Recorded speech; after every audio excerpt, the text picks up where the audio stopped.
Hey guys, welcome back. Today is a pretty cool day because we're going to be getting the XJ Cherokee with the LS swap out on the road for the very first time. Not counting the quick test drive I did just the other day. That was just a quick function test. But today we're going to get this thing out on the road and see what it's like to drive a 400 horsepower V8 swapped Jeep Cherokee XJ. My name's LT, and on this channel we build custom, high performance and off-road trucks. We do a lot of fabrication, engine swaps and stuff like that. So if any of that appeals to you, help me out and hit that subscribe button because we are trying to reach 100,000 subs by the end of this year, and we're almost halfway there. So help me get a little bit closer by clicking that little red button. Drop a comment down below about maybe some other projects that you'd like to see. So here's just a quick status update of the Cherokee and what's changed since you guys saw it last.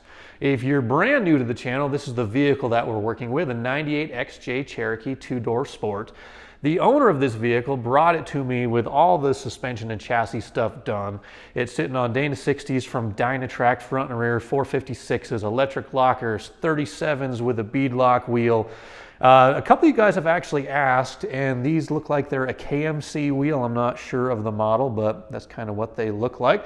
It's got a Rusty's long arm kit underneath. It has these Rusty's armor fender things on the side, which look really cool. And my contribution to the project is this right here, basically installing the engine. The customer did provide me with the engine. My job was just to install it, do a bunch of fabrication, get it wired up and running. It's a 6-liter LQ4. It has an LS6 car intake for obvious reasons of hood clearance. It's got a small cam in it, has Novak swap mounts and swap headers, but then I built the rest of the exhaust from scratch. The last time that we did any content on this Jeep, I just barely got it fired up for the very first time. And since then, I've finalized a couple of things on my to-do list.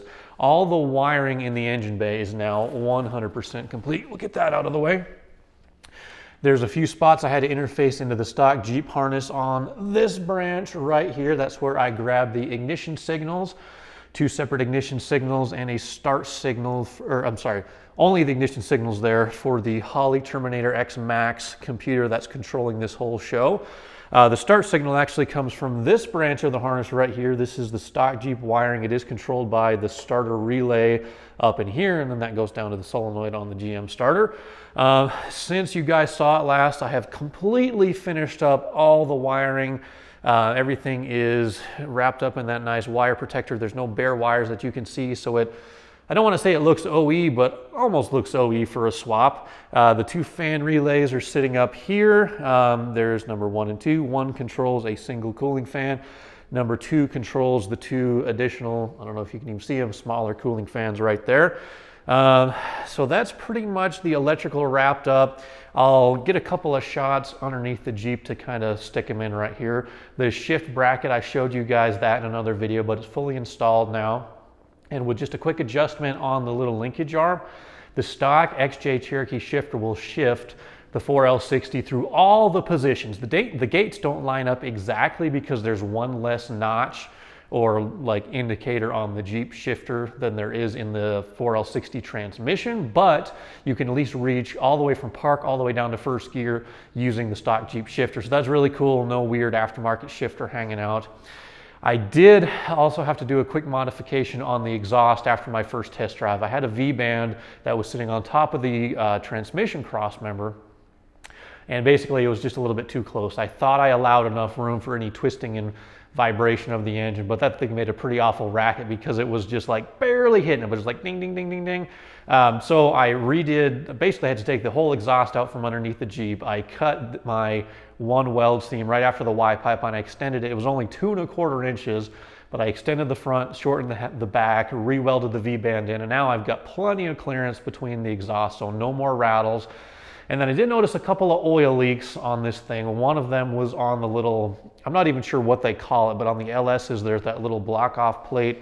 Sometimes they run an oil cooler there right above the oil filter, and that was from ICT Billet. And it had a 3/8 inch NPT port on the top of it, but when I went to put in the pipe plug, it didn't catch very many threads. And I put it in there and I thought it would not leak, but it started dripping after running the thing for like maybe 3 or 4 minutes. So I pulled off the adapter, I got a pipe tap, and I tapped the threads a little bit deeper so the pipe plug will go in there a little bit further, put some new Teflon tape on it and put it back in. So we should have no more oil leaks there.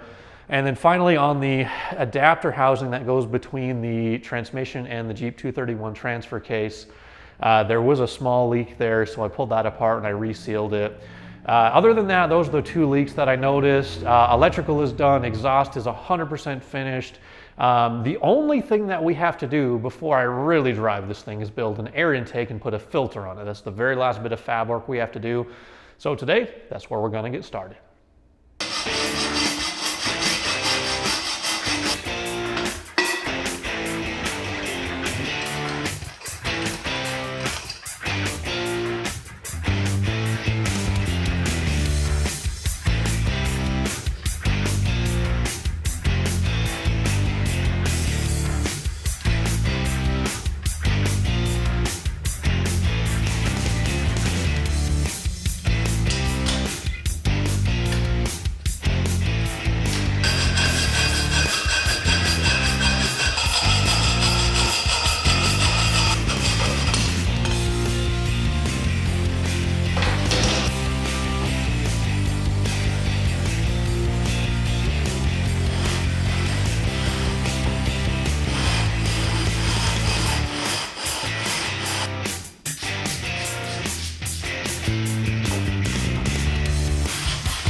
Building this intake tube is definitely one of the simpler projects on this whole conversion. There's basically just two pipes, an elbow and a straight section, one weld to join those two together, and then I'll add a small support bracket and then an inlet air temperature sensor bung. Part of the reason why I did leave it towards the end is just to make sure that everything else is going to be in its final position. I went over a lot of this stuff in some of the different videos throughout this whole conversion process, but let me just kind of show you what I had to do to make enough room for this intake. First of all, the tightest way to get a bend off of a throttle body like this is usually to run a silicone 9-ly. If you wanted to run a aluminum bend, you'd have to have a coupler and then the bend out here, and usually that'll just space it out too far. So I've got a 4-inch to 3.5-inch silicone 9-ly. I'll put the link in the description. I think I got this from like airintake.com or something. Anyway, I will put a link on there. I am running 3.5-inch tube because 4-inch just would be too tight. It would probably start to rub on the alternator or rub on the fan or the upper core support here. I did have to trim away a little bit of this right here, but that way I have a 3.5-inch pipe and I got probably a good 3/8 of an inch on either side for clearance. The filter is just going to kind of sit down here. It's a K&N filter. In terms of the rest of the materials, I think I ordered this stuff from CX Racing. Actually, this is leftover stuff I'm providing from my Ugly Truck project. So 3.5-inch aluminum. This stuff actually does have a pretty thick wall. I think it's like 3 millimeter if my memory serves correctly. So it's a good sturdy aluminum tube. And then all I'm going to do is weld the two together like that with my mark lined up. And that's more or less going to be the intake. When you saw me cut this stuff, I did use the hacksaw. You can use an abrasive chop saw, but I do not recommend it. I've done that a couple of times, and it just makes a really nasty edge because it doesn't really cut the material. It just kind of like melts it, and it'll take you forever to clean the thing up. So that's why I use a hacksaw. I really wish I had a bandsaw or maybe a carbide tipped circular type saw, something that would cut through that. But anyway, a hacksaw works great. It makes a pretty clean cut. The only thing is it's usually not perfectly straight. So my solution for that, you saw, I just take some sticky back sandpaper and put it on my welding table and then just kind of go to town like that. And it'll actually flatten it out surprisingly easily because the aluminum is a soft material compared to like steel. So any flat surface like this will do. That's one tip I'll share with you. On the TIG machine, we are running AC for aluminum, and when you're running AC, I don't usually suggest you run a gas lens or a cup, so I swapped back just to my standard number 8 collet body and long nozzle there. So that's what we're going to use to weld this all back together. I do have a little scrap. I'm just going to do a quick test bead just to make sure I get all my settings dialed in exactly where I want them. I usually try to be pretty particular about something like an air intake tube, because it's like front and center in the engine bay. It's going to be one of the things that people see, you know, first of all when you open the hood. So also I always try to make sure my best looking welds are on top. So I'll make a quick reference mark as far as what side faces up.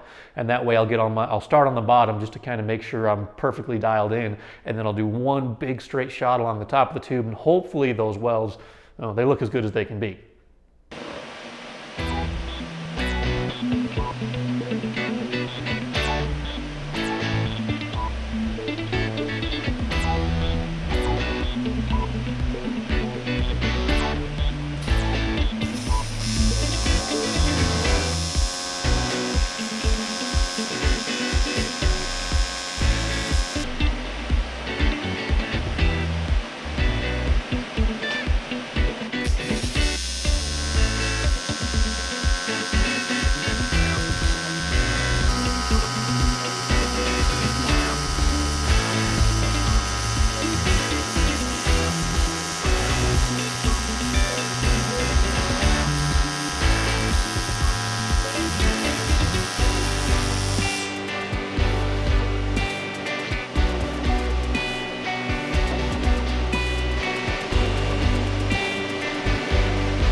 So whenever I weld this aluminum stuff, my welder, it seems to make a pretty good size little white oxide area around the weld. I know you can kind of dial that in using AC frequency and balance and things like that. But to me, in my experience, no matter what I do, I always get a little fine layer of white oxide. And it doesn't really look that great, especially where you start and stop the weld. So to kind of take care of that, instead of painting the pipe, because I could have just sanded this and painted it, but instead I just prefer to have a kind of natural or polished look. So I took some red Scotch-Brite, took some masking tape to just kind of make a little isolated area right around the weld. The red Scotch-Brite quickly removes any of that white oxide layer, and then I took the tape off and did just another quick Scotch-Brite application to kind of blend it in, and then I just hit it with a metal polisher really quick, and it makes it look, I mean, in my opinion, 100 times better than having that weird white oxide right around there. So intake tube is in, inlet air temperature sensor is installed, filter is on, which means this conversion is 100% complete, and it's time to hit the road and see how this thing drives. Now, I kind of wish I had the chance to drive this Jeep, or really any Jeep, with a 4-liter in its bone stock condition, because that's one thing I've never done. I haven't driven a TJ, an XJ, a CJ, or whatever Jeeps came with the 4-liters, and it would be a really interesting comparison to see how it does compared to this one with the roughly 400 horsepower LQ4, but I think it's safe to say that this will be a pretty significant improvement over what the stock engine would have done. 2 questions that you guys have asked me that I'll cover real quick before we hit the road. Number 1, stock gauges on the instrument cluster. You guys have asked if I'm going to get those working. Unfortunately, no, we're not right now. It's just kind of outside the scope of what I've been asked to do. But I have thought about good solutions for getting these working, and I'm not entirely sure of the best way to go about it. Now, on, I think it's 97 and newer Jeeps, all the gauges are operated on a CAN bus network, I believe, and basically you need the stock computer in place in order to get them to work. And also you need, Novak has this little CAN bus adapter module that you would screw in the fender well somewhere in here, and you have to put some of the stock wiring harness in with sensors and things like that.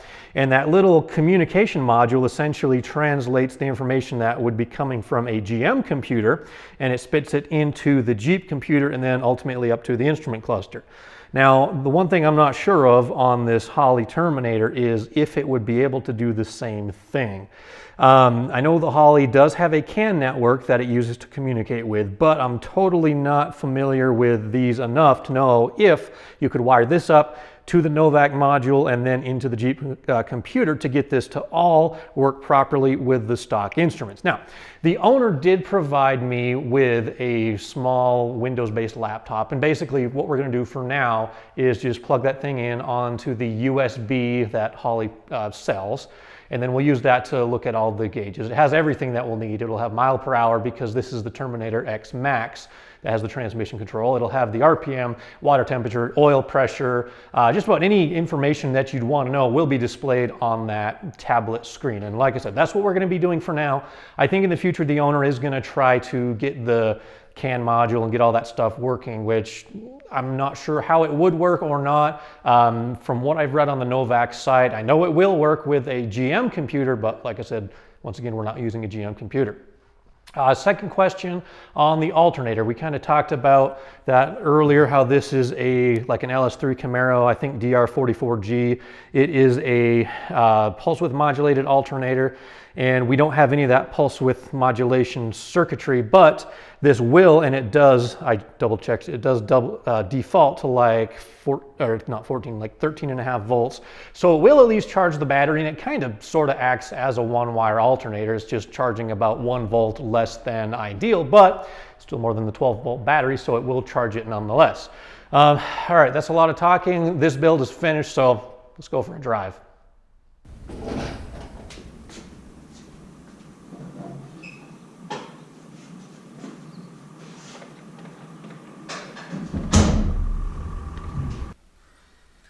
All right, on any first drive, it is never a bad idea to take along one of these. Hopefully we'll never ever need to use that, but just in case.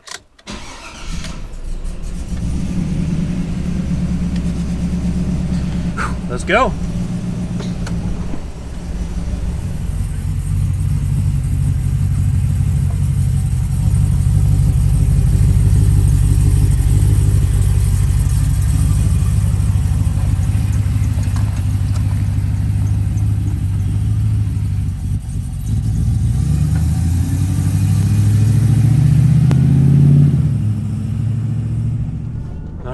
goes nothing.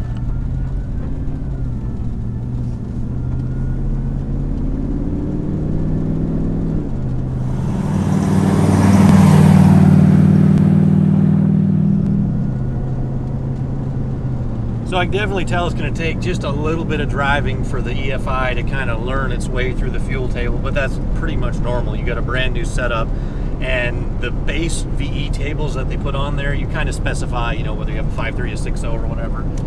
But for the most part, it's got to kind of use the wideband O2 to learn the VE table. So it'll take a little bit of driving to do that. This is actually, I took like 2 more short trips before I got the camera out just to make sure everything was kind of kosher, which it was. So just a couple of short drive cycles, the thing will kind of sort itself out. My first impression of driving this Jeep is it's going to take a little bit for me to get used to how a vehicle like this drives, because we've got 37-inch tires, 17-inch wheels, short wheelbase, hydraulic steering. It's like a little bit twitchy. You know, you just have a very slight movement of the steering wheel, and it kind of like it wants to shoot that way, then this way, and then you combine that with the big sidewalls, and I have no idea how much air pressure is in the tires. So it's definitely kind of, I don't want to say all over the place, but it'll keep you on your toes. Other than that, as far as the engine goes, I think the owner's going to be real happy with it. It's definitely got plenty of power. One of his concerns was being able to pass a car. Like with the 4-liter, I talked to him on the phone just a bit ago. He said, you know, before, if I wanted to pass somebody, I really didn't have much option at all. It wasn't going to pass anything. But now, I think there's a pretty safe chance that this will pass, you know, just about anything you want it to. So check her out.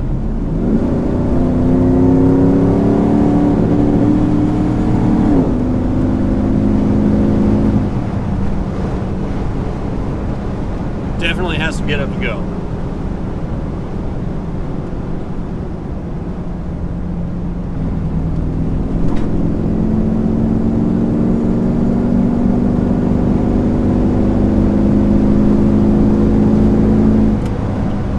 Sounds good too. It's not too loud on the inside, but it definitely has a good, like, throaty, aggressive rumble to it.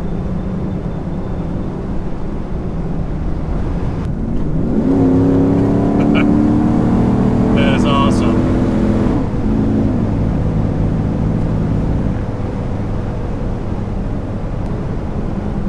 Now, this thing is surprisingly smooth once you get it up to speed. I'm doing like 65, 70 or so, and it just, you know, it's a little floaty, but there's no vibration. It's not like tires are out of balance. It's real smooth. It's just, it's a big vehicle with a high center of gravity, so, you know, you can't throw it around corners like crazy, but this is fun. I think I might build one of these someday.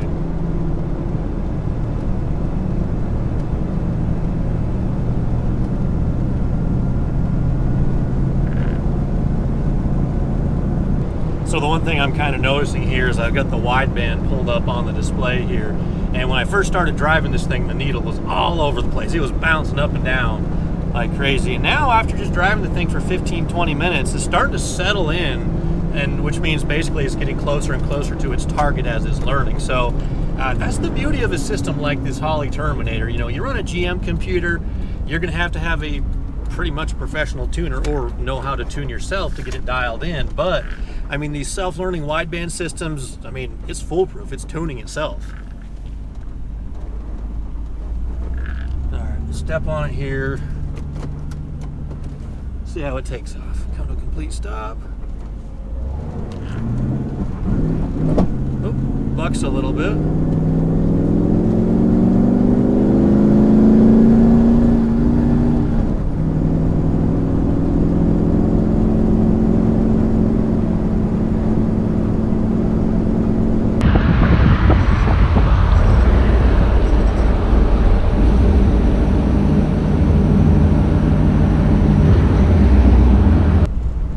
Alright, so we're going to try this takeoff thing once more.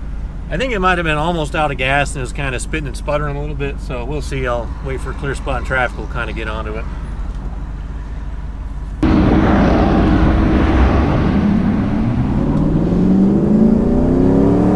Oh yeah, much better. This thing's a ripper. Jimmy, you're going to love this. Yikes. Okay, now I really want one.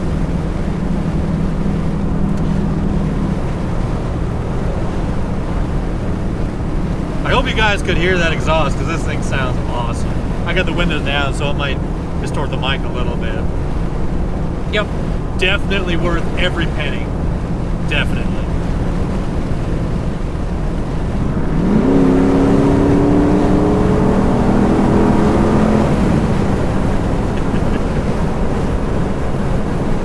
Woo! This Jeep will get you in trouble now.